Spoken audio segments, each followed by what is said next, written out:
on a fait des trous juste là-bas. Il y a toute une installation qui a été faite, il y a de l'eau qui a été apportée, la génératrice et le Karcher. Santé. J'ai fini d'épandre l'engrais dans la parcelle et on dirait bien que mon chauffeur Uber est en train d'arriver.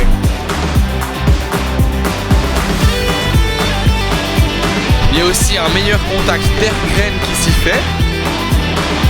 C'était quand les agriculteurs faisaient une tranchée avant d'avoir les drainages. Là, il est vraiment immense. J'avoue que là, je suis un petit peu dépité, mais vraiment, il est à ça de démarrer. Salut les potos, j'espère que vous allez bien. Non, plus sérieusement, aujourd'hui, mercredi 18 mars, déjà. Je vous prends dans ce début de vidéo pour vous montrer un petit peu ce qui a été fait ces derniers temps. Je me rends compte au montage, je vous ai fait plein d'explications. On n'entend rien du tout de ce que je dis à cause du vent. C'est pour ça que j'ai sorti le petit micro-cravate. Alors avant de commencer cette vidéo, installez-vous confortablement. N'hésitez pas à liker, vous abonner. Et puis moi, je vous souhaite une très bonne vidéo. Alors comme je vous disais dans la vidéo, il y a le tas de fumier qui a été composté. Ça c'est la première chose qui a été faite sur cette parcelle. Si vous vous souvenez, dans la vidéo où on avait sorti les fumiers, on avait fait un deuxième tas de fumier ici. Donc fumier juste ici qui a été composté. Je pense que vous l'avez compris un petit peu à force, mais nous on composte automatiquement les fumiers qu'on fait. Ça permet de délier la paille qui soit déjà un petit peu décomposée. Et puis la culture l'assimilera du coup plus vite si le fumier est déjà un petit peu plus décomposé. Ce fumier sera mis dans les cultures de printemps, on ne sait pas encore exactement où. Je pense pour la betterave on en a mis assez. Tout d'un coup si on a encore trop de fumier on en mettra un petit peu pour pouvoir écouler ce fumier. Mais autrement ce sera pour le maïs, le sorgho multicoupe et puis voilà. Et maintenant je viens vous parler de cette parcelle. On avait épandu juste ici du fumier, pas mal de fumier d'ailleurs. Et on a fait des trous juste là-bas. Bon ils ont été rebouchés, je vous spoil un petit peu la vidéo. Mais je vais vous rajouter des images que j'avais filmées l'autre jour.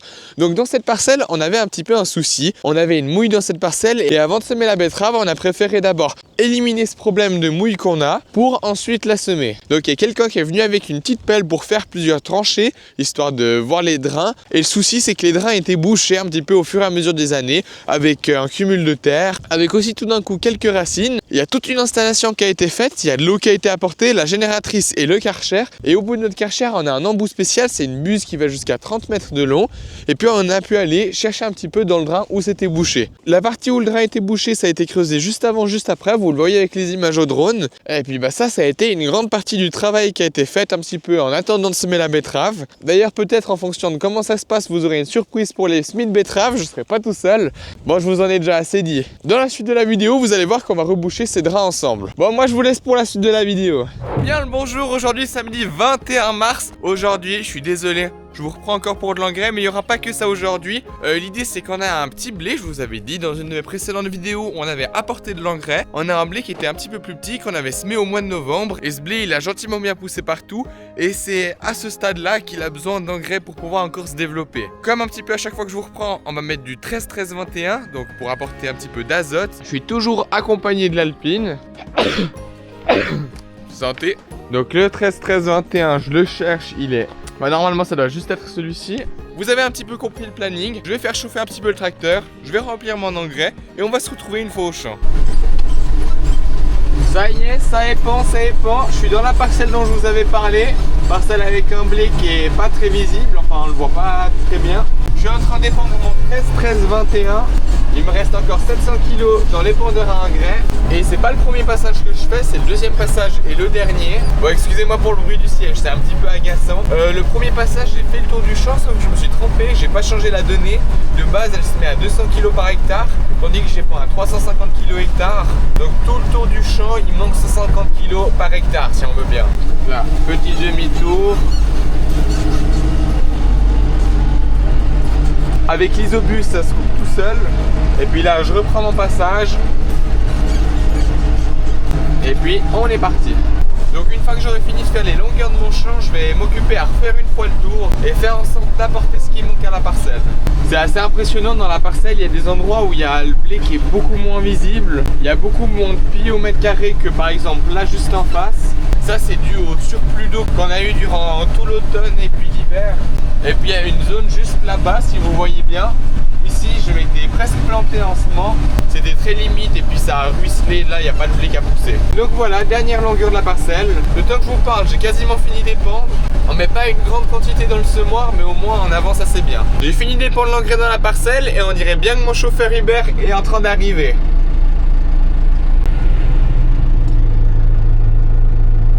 Ah bah je croyais qu'il voulait qu'on échange, mais en fait on va pas échanger. Ok. Je m'étais proposé pour aller passer un coup de rouleau sur les blés, mais je pense que je vais le remplacer après. Faut en tout cas que j'aille réduire le semoir à engrais moi. Ça y est, je suis en train de passer le rouleau juste derrière. J'ai configuré et j'utilise comme ça le RT4 chez Philby, ça va assez bien. Dites-vous, tellement que le sol s'est bien réessuyé, ça a tendance à faire un peu de poussière. Regardez le capot sur le côté, il y a un peu de poussière. Je vais vous montrer un petit peu après pourquoi est-ce qu'on passe le rouleau, parce que pour certains, c'est pas forcément très compréhensible. D'ailleurs, je vous le dis de temps en temps sur mes vidéos, mais j'ai un compte TikTok, je vous explique un petit peu ce que j'explique sur YouTube de manière extrêmement condensée. Et c'est aussi l'occasion pour moi d'avoir une communauté un petit peu ailleurs, donc n'hésitez pas à aller voir le compte. D'ailleurs, pour vous, les personnes YouTube, n'hésitez pas à liker la vidéo et vous abonner parce que moi ça me soutient. Il y a encore 60% de mes gens qui regardent les vidéos qui sont pas abonnés, donc il faut pas hésiter à faire le pas. Bon là dans cette parcelle je suis dans un assez grand bloc. Enfin quand je dis assez grand bloc, assez grand pour la Suisse, il y a un peu plus de 5 hectares. Il y a 5 hectares 56. Et puis le blé il est pas folichon. On va attendre qu'il tale pour qu'on prenne un petit peu une décision de ce qu'on va faire avec. Mais de toute façon on va le garder, on va sûrement retaconner des coins.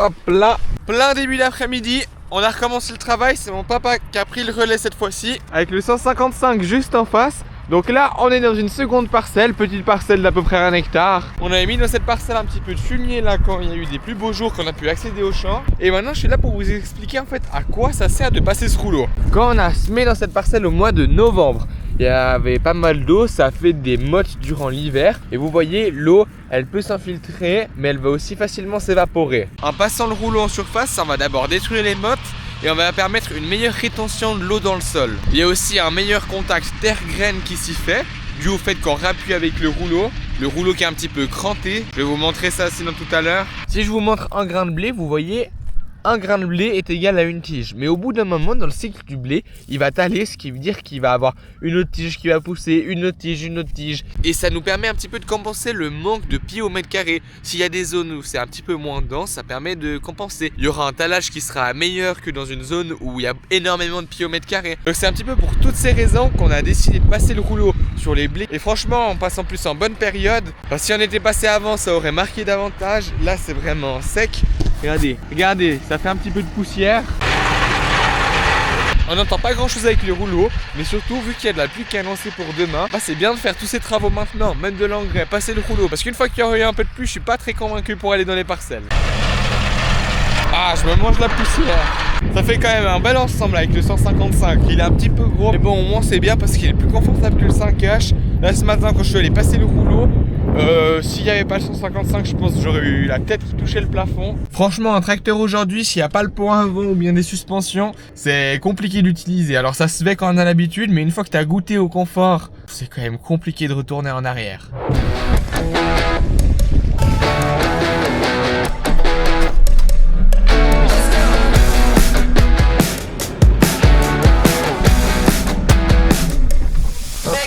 Il va y avoir un bon boulot qui va être fait.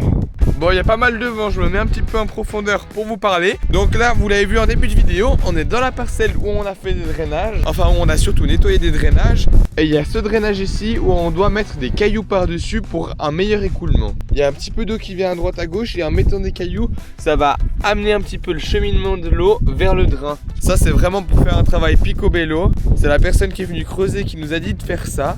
Enfin, il nous a tout expliqué pour faire vraiment les choses bien. Et je dois ramener 3 pelles ici. Donc la première ici, bon c'est pas une immense pelle mais je vais tous les mettre à la main. Parce que le problème c'est que ce drainage là, il est très cassant. Donc si je mets tout le godet par dessus, que je lance les cailloux dessus, ça veut se casser. Et mon papa, vous le voyez peut-être au loin avec le 5H, il est venu pour repérer quelques points avec le RTK. Comme ça dans nos parcelles on peut mettre où est-ce qu'on a fait des drainages. Et si un jour ou l'autre on doit reprendre, bah, on a les coordonnées GPS, on peut se fier via ça. Et comme ça on fait un bon travail, pas uniquement maintenant mais dans le futur aussi. Bon, faut que je commence à installer ces cailloux.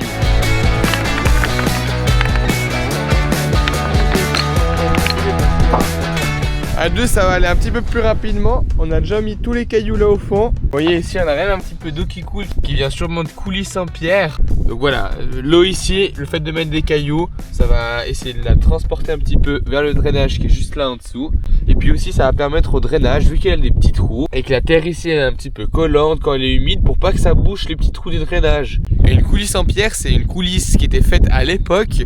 C'était quand les agriculteurs faisaient une tranchée avant d'avoir les drainages, ils mettaient tout un tas de cailloux. Et le fait d'avoir tout un tas de cailloux, ça transportait un petit peu l'eau d'un point A à un point B. Donc en fait, il n'y a aucun tuyau qui passe par là-bas. C'est juste des cailloux qui transportent l'eau jusqu'à là. C'est la méthode qui était utilisée à l'époque, qui allait assez bien. Et puis au fur et à mesure des années, il y a des nouvelles technologies qui sont arrivées. Il y a eu vraiment des drainages en plastique. Les drainages qu'on a là, ils sont pas vraiment au top parce qu'ils sont assez fragiles, c'est du dur. Mais maintenant, il existe des drainages flexibles et qui sont incassables. C'est-à-dire qu'on a beau lancer un caillou dessus, ça ne veut pas se casser. Bon, je vais rechercher un deuxième godet.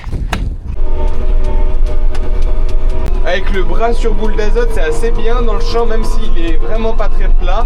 On peut aller assez rapidement. Et puis, je vais mettre mon godet juste par là-bas. Regardez, j'ai déjà mis une première pelle là. Je vais mettre un petit bout là et encore un petit peu au milieu. Bon, après, j'ai vraiment pas une grande pelle. Voilà, j'ai commencé à reboucher avec le wacker. J'ai fait déjà cette première partie. Et je viens de finir la deuxième, là où on a mis les cailloux tout à l'heure. Juste ici, il y a encore tout le coin là-bas à reboucher. En vrai, ça se fait assez bien. Bon, le résultat n'est pas vraiment pas top, hein. Si on se baisse un petit peu, on voit qu'il y a quand même beaucoup de bosses. Mais après, on va passer un petit déchômeur histoire de régaliser un petit peu toute la terre avant de labourer. Sinon, on veut vite faire des sauts.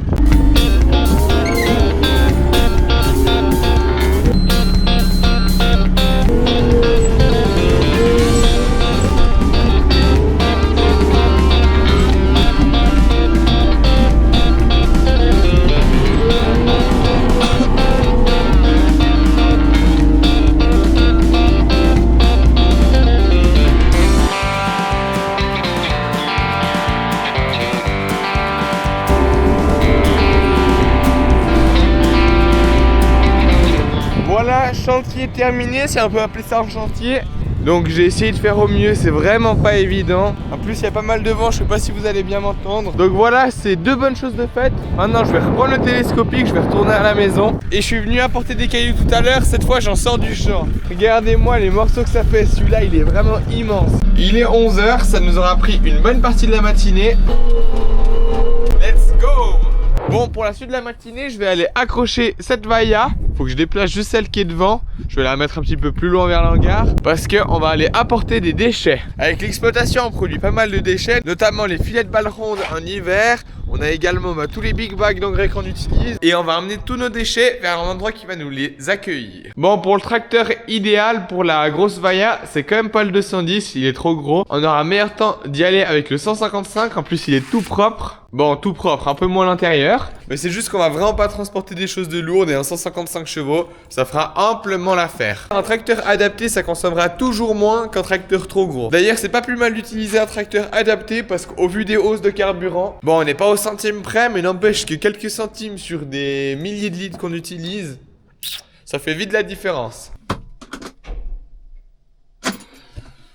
Alors par contre, s'il démarre pas, ça va être compliqué. Après, c'est un petit peu normal. Le 210, on l'utilise pas vraiment beaucoup en hiver. Enfin, on l'a pas mal utilisé avant d'avoir le 155 pour sortir le fumier en hiver. Là, il y avait pas de souci. Mais bon, depuis qu'on a le 155, on a fait tous les travaux d'hiver avec. Et puis le 210, on l'a plus vraiment utilisé. Après, c'était aussi prévu quand on a acheté le 155. On a dit, on utilise d'abord le 155 en maximum. C'est un tracteur plus petit, de plus gros gabarit. Le 210, on a prévu de le garder sur de la durée. C'est normal parce qu'on va attacher nos outils qui sont les plus adaptés pour pour un tracteur. Et en revanche, on n'a pas énormément d'outils auxquels attacher le 210. Le 210, il est vraiment là comme deuxième tracteur pour faire des travaux plus forts. On a vraiment un tracteur plus adapté aussi pour faire de la route, c'est moins dangereux. Et peut-être que dans 10 ans, quand on aura un groupe de fauche, ce sera plus adapté d'utiliser le 210. Bon, moi je vous ai parlé, je vais réessayer un petit coup. Et par contre, s'il démarre, je vais l'utiliser comme ça, je vais recharger un petit peu les batteries.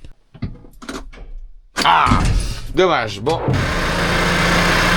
Ah là, on a sorti la grosse artillerie, hein. Aujourd'hui, samedi 28 mars, c'est pas que j'ai abandonné mercredi, mais vu qu'il a commencé à pleuvoir par la suite de l'après-midi, j'ai dit tant pis pour ce 210. Mais maintenant, samedi, j'ai un petit peu plus de temps. On n'est pas pressé finalement, on n'est même pas allé amener ses déchets. Ça, on le fera une prochaine fois quand on aura un petit peu de temps. Le fait est que le 210, je vais le faire démarrer et puis on va le mettre à charger à la maison où on a de l'électricité. Parce que dans cet hangar ici, il n'y a pas d'électricité. J'ai pas d'autre solution que de ponter le tracteur. C'est pour ça que j'ai pris le 5H.